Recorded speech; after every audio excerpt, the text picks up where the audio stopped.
of occult material. As to certain, she specifically told me where to look. So I went there, and in fact I found some very, very interesting things that had been in my library the whole time. I didn't know this till I looked for it. For instance, most of you may know about the so-called age of Aquarius. You've all heard that term. It's like already trite, right? How long we've heard the age of, what is the age of Aquarius, in fact?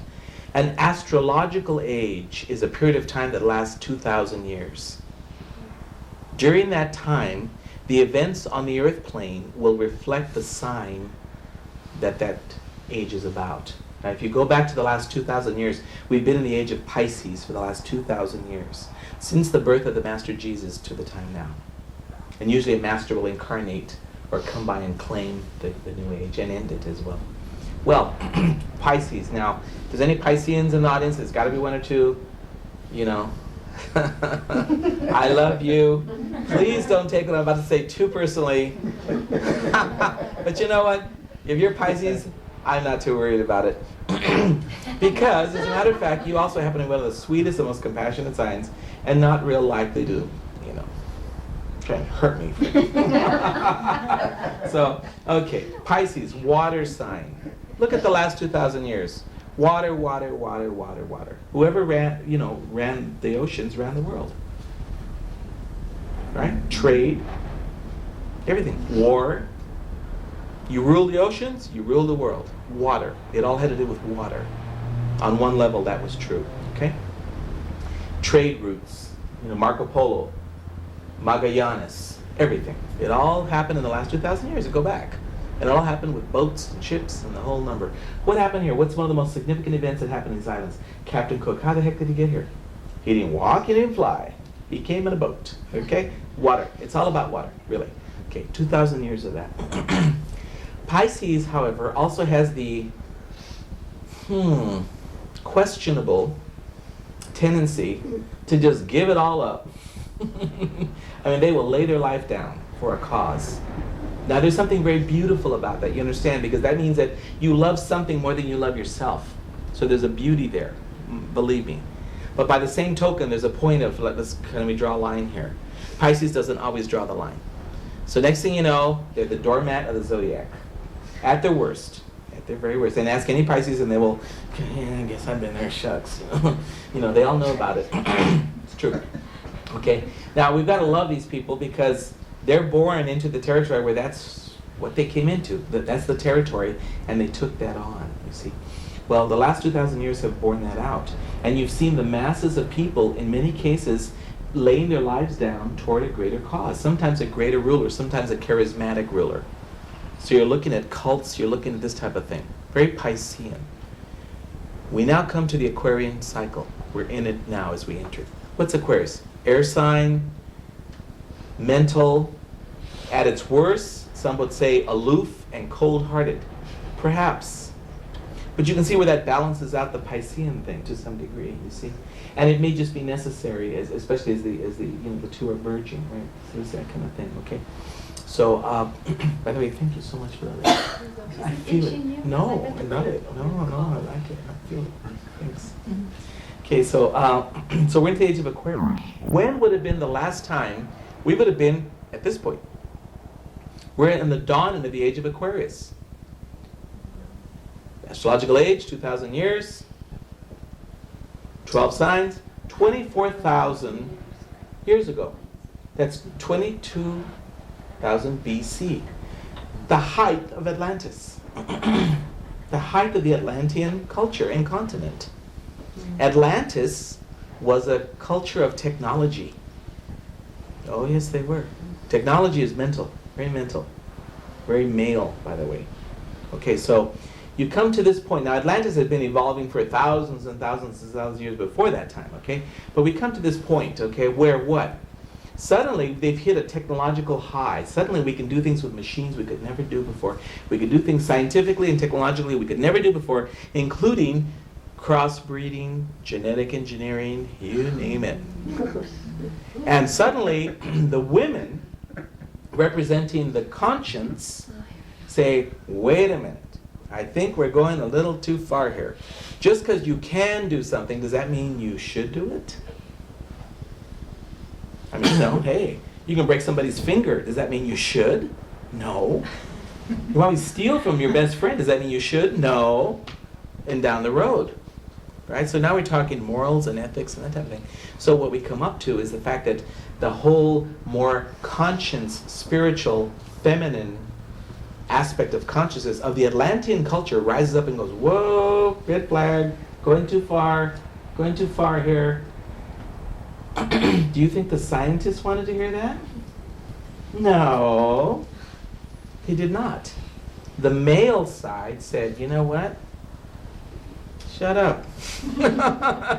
You are reflecting my conscience, which I don't really want to listen to right now, okay? I am so excited. I've got this mad scientist syndrome going. I'm dying to find out what I can do if I push the next button. So I kill some people. You see what I'm saying? So we get to that point, and that's where we got to apparently 24,000 years ago. And that was a point at which a concerted effort began to suppress the feminine energy. It started way back then. It wasn't just in the 1800s, women can't vote, women can't smoke. Forget that noise. It started way back. Let's go way back there. Okay, that's the deal. Now, there's obviously men in the audience. I would wager that any of you guys who are here, including myself, were not amongst those who were saying, put a cork in the woman's mouth. Or we wouldn't probably be here right now. But who knows? We'll see. We all grow and evolve, I'd like to think. Well, anyway, but you get the picture. The bottom line is that from that time there has been a concerted effort to, and it's been going on, and it is very prolific the way it, because one man says, can't you see why you really can't listen to your wife too much, because if you do, next thing you know, she's gonna, you know what to do. You know what you gotta do. Get it? See? Yes. So that is the point that we're now at again. We're not going to do this again, are we? I hope not. I don't think so. But we're at that exact turn of the wheel one more time. We have every reason to think that we've transcended that state of consciousness and that we're at a point where we can zoom into higher regions and see greater truths. And that's what this is all about. And that's what we're talking about tonight. The fact that it's time to start thinking about, I'm talking man, woman, it doesn't matter what you are, where conscience has to be listened to. And conscience represents the feminine. Because conscience is what? When you listen to your conscience, what are you doing? You're becoming receptive, feminine, to what? To that voice that says, take it easy, slow down, don't hurt anybody. Feminine, okay? Unfortunately, men are the ones that wage wars. Women don't wage wars. Think of it. Let's just say, if women controlled all the countries in the world, and we had a big problem, a conflict, do you really think we'd be as quick to go to war? I don't think so. I really don't think so. Because all them women sitting around that big table are going to think about their brother, their daddy, their lover, their son. And they're not about to vote, yes, let's blow them up. They're not going to do that. Because they're coming from here, not here. And when I say this, you realize I in no way, shape, or form feel like I'm in any way betraying the male gender. And if I am, then I'm not a male. Okay? How's that one? I resign. If that's what a male is, we want to, chop up his brothers in a meat grinder, I'm not a male. I'm something else. Somebody come up with a new name for me. Because I can't be part of that club. I just can't. It doesn't work. It just doesn't work. Not when you're aware of the fact that we're spirits, that we're souls, having a human experience and not humans trying to be spiritual, which is quite silly. And you'll never be able to do it, by the way. So that all happened. Then you had all these women who, time after time, have come up. Each and every time they've been knocked down. There was a woman called Hypatia, by the way. A Greek woman, Athens, very well trained in the mystery schools, knew all of the so-called tricks of the trade. And when I say that, I don't mean that facetiously. I mean she knew consciousness, she knew how to produce phenomena. But some of the early Christian fathers and all that, they didn't want her around. See, because if they could fake miracles, which they would do, to support the Christian religion. She could expose how they did it. Oh, no. I know how you did. And she would tell them, hey, Pesha, shut up, girl. And they couldn't shut her up, so they had to kill her. And that's what they did. And it goes down the line. Really, there's been one after another. Joan of Arc, you all know the stories. Madame Blavatsky, anybody heard of her? Helena Petrovna Blavatsky, my dear, dear friend and teacher. How I love her. Madame Blavatsky, head of the Theosophical Society, which is the first society that brought pretty much the essence of Oriental wisdom to the West. Reincarnation, karma, all of it. Theosophy did it. For those of you who may not have read in that area, Theosophy. Started in 1894 by Madame Blavatsky, an incredible woman, Russian woman, mystic. Why in the world would the masters who sponsored her have chosen a woman to do it? At a time when men were obviously ruling the world. Why did they choose a woman? Because they knew good and well that in the next age, which they're constantly looking into, women would be coming up. And it was symbolic, so that's what they did. So here we go. The strongest men in 20 and 30 years are going to be the ones who realize how strong women are. It's simple. They chose Madame Blavatsky. She came and she started this wonderful whole Theosophical Society, which I won't go into the details. You can read about it. If not, I can get you the literature. But believe me, it lasted for some time. And as usual, people try to prove her wrong. They said that the phenomena she could produce at will was bogus. You always got your naysayers, your detractors. You always have these people. But remember one thing, please. Whenever you're standing in front of a bunch of hardcore skeptics, who are trying to make you feel like you're crazy, remember one thing. You cannot have a counterfeit without first having the real. So they start telling you about this is being faked and that's being faked. There was once a real, or these fakers wouldn't be trying so hard. Got it? So you've got to have the real deal, and then you'll have your counterfeits. And so what? You've got your shyster lawyers, you've got your quack doctors, so there's going to be, fake, mystics, right? You call them what you want, fake mediums, fake kahunas, fake anybody. So, does that mean you stop, being true? Of course not. So we're looking at a time when we're coming to a turning point. Obviously, what are we? We're like, a month and a half away from the year 1999. Do you realize the historical significance of that? Is that powerful or what? Think about it. My brain goes back to 1899, and I remember it. I am not kidding. I remember 1899 very distinctly. I was in flesh. I was abroad. I was out here doing my thing, and I remember it.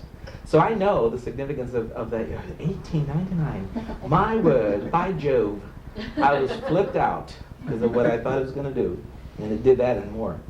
Now we're in 1999. This is even more. Now we're talking the millennium. Woo! It's a whole other thing. So women then are coming into the time when nature itself is going to raise them up. Because any man or male energy, and that includes in a woman, and we're going to talk about that. We're going to get to that. Any male energy that tries to suppress femininity is going to get snapped, toppled. Goodbye. Aloha. It's going to happen. You watch. So it's not safe to take a real hard line. Not an unbendable one anyway.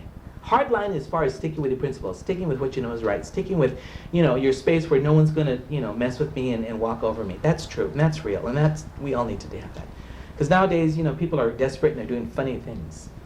So you can't be weak. But by the same token, there's a certain aspect of femininity that is resilient and that is receptive and that knows when to bend.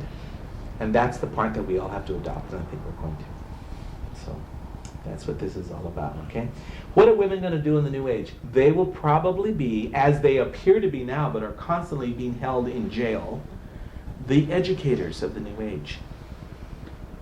Women are natural educators. They're natural teachers. Look what they do for their children. How did each one of us learn? How did you all learn the manners to sit here and not be, making a scene?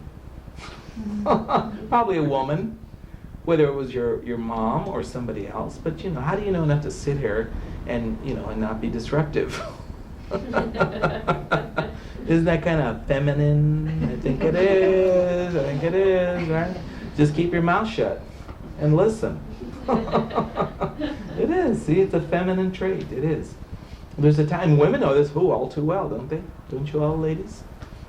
All of you know. And I got to say right now, and this isn't necessarily from spirit, but it's coming from my own heart, I want to put it out to each and every one of you how much I appreciate each and every one of you for the many, many times you have sat there and, I almost hate to say this, but like been humiliated because you preferred that to being unconscious. You held consciousness. You did the right thing. But in the presence and the face of an unconscious person who probably humiliated you, and you sat there and took it. And for each and every time that each one of you had done that, thank you. It's a lot. It's countless. I know it. I know it. I've been shown those things. Oh, be surprised. I've been shown those things, yeah.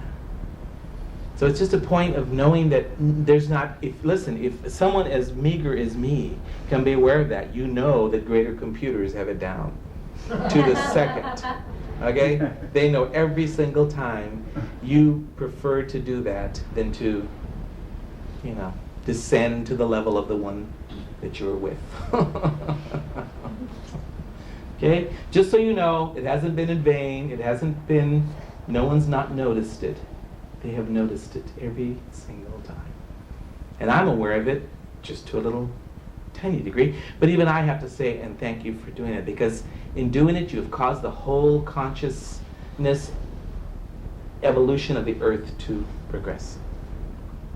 It's true. And only God knows how many times you've done that. And it's not being a doormat, and it's not being weak. It's being stronger than the one that was oppressing you. But you did it, and you knew it, and you know it now. Okay? So just please understand that those things, as their messenger, I can tell you that, and it's really real. And all of it racks up, and it all means something. So, so we're at that point. We're at that point, okay, where all these things that we're talking about are the very things that are going to take the big flip, whoop, like that, and crossing into the new age. It's going to be a very different program. You ladies don't have a whole lot to worry about. Some men do. Because all of a sudden the rules have all changed. Can you imagine? The rules have all changed and somebody else is running the show. And her name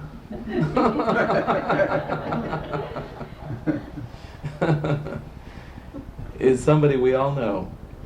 So we're down to that, okay? We're into that space. Now, Estelle is here, and she'd like to communicate. And by the way, should we turn that on? I did. Did you? Oh, good. Started talking about okay, research. see, thank you. See, there you go. There's an intuitive woman. I asked her if she'd be my monitor, and I'll tell you when, and then I didn't. See? It must happen a million times a day in every corporate situation. He tells the lady, I'll tell you when, and he doesn't. But I hope you did it anyway. And she did it. See? This isn't foreign stuff. This isn't foreign. It touches us every day, doesn't it? Isn't it? It's like as regular as brushing your teeth, isn't it? Nothing too strange here. What now? Now, mind you, this is no small feat what we're about to attempt, because as Estelle has put it, she's of that older school. She says, "Trying to entrance you, my dear," and she's talking to me. She says, "like a small, delicate woman trying to carry a large, unconscious man to bed." So if any of you women have been in that situation, you know what I'm talking about, or what she is anyway. Okay. Just so happens that I guess I'm a little too dense for her. I'm sorry. I'll work out next year. I'll get it down. But for now, she's got to contend with this. So what we're going to do is we're going to attempt, and I always have to use that word. When you're talking with mediumship, you're dealing with, it's always an experiment, to be quite honest. The experiment is what? That the presiding and intending spirit entity will in fact be able to entrance the physical body person called the medium. Okay, so that's what we're going to do. Okay, so I'm going to go ahead and try and let Estelle take over. She's been able successfully to do it in 3 or 4 or 5 different times before now. I trust today will work as well.